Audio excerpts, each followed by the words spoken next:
आखिरी के 3 से 4 दिन बचे हुए हैं और हो सकता है कि तुम अभी भी YouTube चैनल्स को ढूंढ रहे हो, क्लासेस को ढूंढ रहे हो और परेशान हो कि सर आखिरी के 3 दिनों में, आखिरी के 4 दिनों में मैं ऐसा क्या करूं कि बिजनेस स्टडीज में मेरा बेस्ट स्कोर आ पाए। और जो मैंने आप लोग को टारगेट दिया हुआ है वो तो आप लोग जानते ही हो ना, 80 में से 80, 80 आउट ऑफ 80।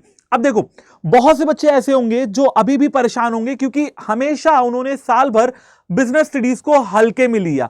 और अगर तुम उन्हीं बच्चों में से एक हो तो भी ये वीडियो तुम्हारे लिए इंपॉर्टेंट है। और अगर आप किसी ऐसे कैटेगरी ऑफ स्टूडेंट में फॉल कर रहे हो जिसको भैया सब कुछ आता है, तो भी ये वीडियो तुम्हारे लिए इंपॉर्टेंट होने वाली है, क्योंकि आज की इस वीडियो में बात करने वाले हैं बच्चों अपने 3 से 4 दिन की आखिरी की रणनीति के बारे में, ताकि हम बिजनेस स्टडीज के रण में बहुत अच्छा परफॉर्म करके आ सकें और अपने पेपर को अपने जैसा हमने सोचा है कि यार हम बेस्ट दें वैसा हम दे सकें। तो चलिए शुरू करते हैं। देखो, आज की इस वीडियो में बेसिकली मैं आपको यह बताने वाला हूं कि मैं आपके लिए क्या करने वाला हूं आखिरी के 3-4 दिनों में और आपको अपने लिए क्या करना है आखिरी के 3-4 दिनों में। तो सबसे पहले बेटा, आज हो गई 18 फरवरी, कल है 19 फरवरी।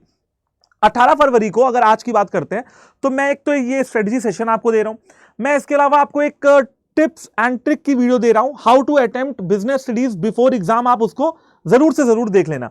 इसके अलावा आज 18 तारीख को मेरी एक मैराथन भी है शाम को 4 बजे से, जहां पे मैं आपको पार्ट बी कवर करवा रहा हूं बिजनेस स्टडीज का, जिसको कुछ बच्चे बुक 2 भी कहते हैं, जिसमें फाइनेंशियल मैनेजमेंट पूरा, फाइनेंशियल मार्केट पूरा, मार्केटिंग पूरा और कंज्यूमर प्रोटेक्शन पूरा पढ़ाऊंगा। यानी कि 30 नंबर आपको आज की इस मैराथन से पक्के करवाऊंगा।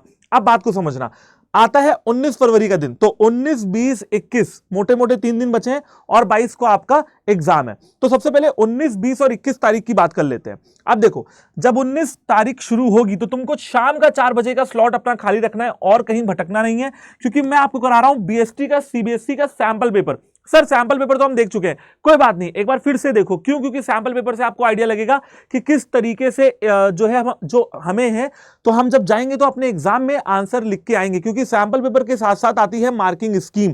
तो मैं आपको मार्किंग स्कीम भी दिखा दूंगा ताकि आपको यह अंदाजा लग जाए कि वर्ल्ड लिमिट के अंदर रह के कैसे हम अपने आंसर्स को प्रेजेंट कर सकते हैं विद कीवर्ड्स। इसके अलावा कल शाम को 7 बजे मैं रुकूंगा नहीं और आपके लिए मोस्ट इंपॉर्टेंट क्वेश्चंस लेके आने वाला हूं। अब आपके मन में एक सवाल आएगा, सर ये क्वेश्चन 3 नंबर के होंगे, 4 नंबर के होंगे, 6 नंबर के होंगे या एमसीक्यूज होंगे? भैया इसके लिए आपको क्लास में आना पड़ेगा, तो शाम को 7 बजे क्लास में चले आना। बाकी सारे डाउट्स क्लास के अंदर वहीं पे क्लियर हो जाएंगे। आते हैं 20 तारीख को। अब 20 तारीख को अगेन शाम को 4 बजे आपके लिए लेके आने वाला हूं additional question paper, additional practice paper. CBSE board का ऑफिशियल आया था, वो आपको समझाऊंगा। अगेन उसके पीछे मेरा मोटिव ये है कि मैं आपको बता सकूं कि हाँ भाई कैसी मार्किंग स्कीम है और कैसे आंसर्स को अपने प्रेजेंट करके आना है, क्योंकि नॉलेज आपको हो चुकी है, क्वेश्चंस आपको प्रैक्टिस जो है करने हैं। तो क्वेश्चंस की अगर बात करी जाए तो मोस्ट इंपॉर्टेंट क्वेश्चंस अगेन मैं एक जो है सेशन लेके आऊंगा, ये देखने के लिए कि 3 नंबर, 4 नंबर या 6 नंबर के क्वेश्चन है। भाई सेशन में आना पड़ेगा शाम को 7 बजे, यानी कि दिन भर तुम कुछ भी करो, शाम का टाइम तुम्हें मेरे साथ अपना इन्वेस्ट करना ही होगा। चलिए बात करते हैं भाई 21 तारीख की। तो बेटा 21 तारीख यानी कि पेपर से पहले का दिन, आप अपना रिवीजन साथ में करते रहिए और शाम को 4 बजे मेरे साथ जुड़िए, ताकि मैं आपको ऑल एक्सपेक्टेड क्वेश्चंस या ऑल प्रेडिक्टेबल क्वेश्चंस बता सकूं।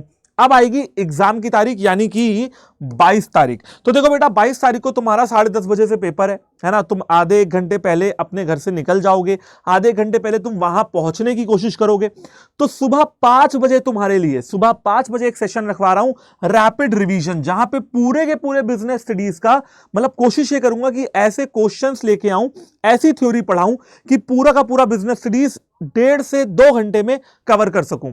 और जब तुम 2:30 बजे पेपर देके चले आओगे तो तुम्हारे लिए एक बहुत ही प्यारा सा सेशन रखा गया है कि भाई पेपर एनालिसिस का। और बच्चों, मैं बिजनेस स्टडीज पिछले लगभग 7-8 साल से पढ़ा रहा हूं, तो पेपर एनालिसिस का सेशन मैं इसलिए रख रहा हूं क्योंकि जब तुम अच्छा पेपर करके आओगे, पेपर का एनालिसिस देखोगे और तुम ये देखोगे कि तुम सही क्वेश्चन करके आए हो, तो तुम्हारे अंदर एक कॉन्फिडेंस बिल्डअप होगा अपने आगे आने वाले एग्जाम्स के लिए, चाहे वो मैथ्स का हो, अकाउंट्स का हो, इको का हो। ठीक है, तो ये हो गई भाई वो स्ट्रेटेजी जो मैं आपको देने वाला हूं इन 3 से 4 दिनों में, जो मैं आपके लिए ऑफर कर रहा हूं। चलिए बात करते हैं अब कि आपको क्या करना है। देखो, ये तो वो हो गया जो मैंने आपको बता दिया कि भाई मैं आपके लिए क्या कर रहा हूं।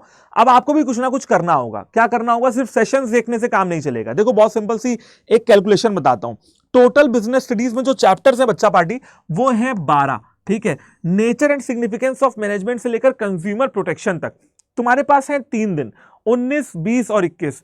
तो भाई कैलकुलेशन कर लो, 4 चैप्टर तुम्हें 19 तारीख को रिवाइज करने हैं, 4 चैप्टर तुम्हें 20 फरवरी को रिवाइज करने हैं और 4 चैप्टर तुम्हें 21 को रिवाइज करने होंगे।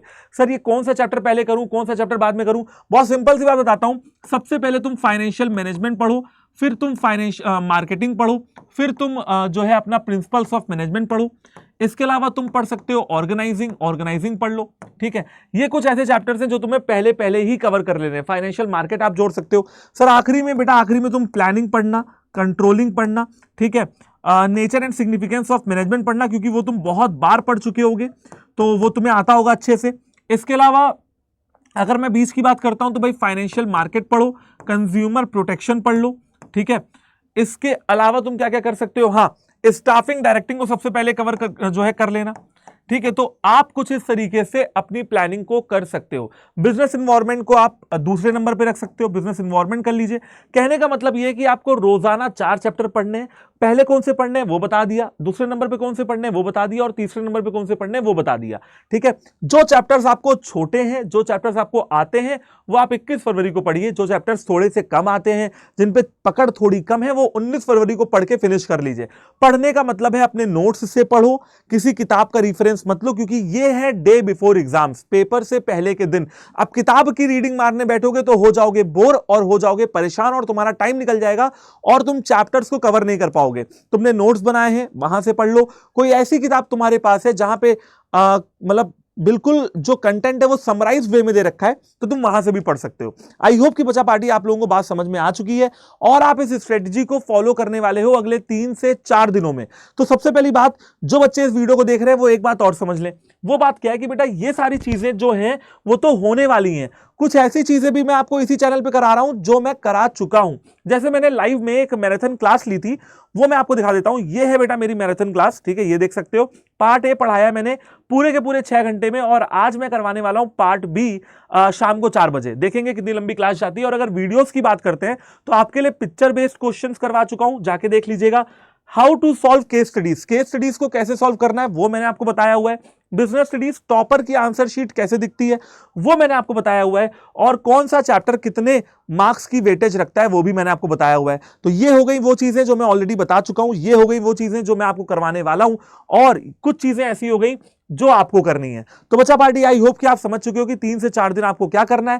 Thank you so much, tension मत लेना, तुम्हारा एग्जाम बहुत अच्छा होने वाला है। अपने ऊपर भरोसा रखना, मां बाप का आशीर्वाद लेके पेपर में जाना, सब कुछ अच्छा होगा, टेंशन नॉट। थैंक यू, जय हिंद।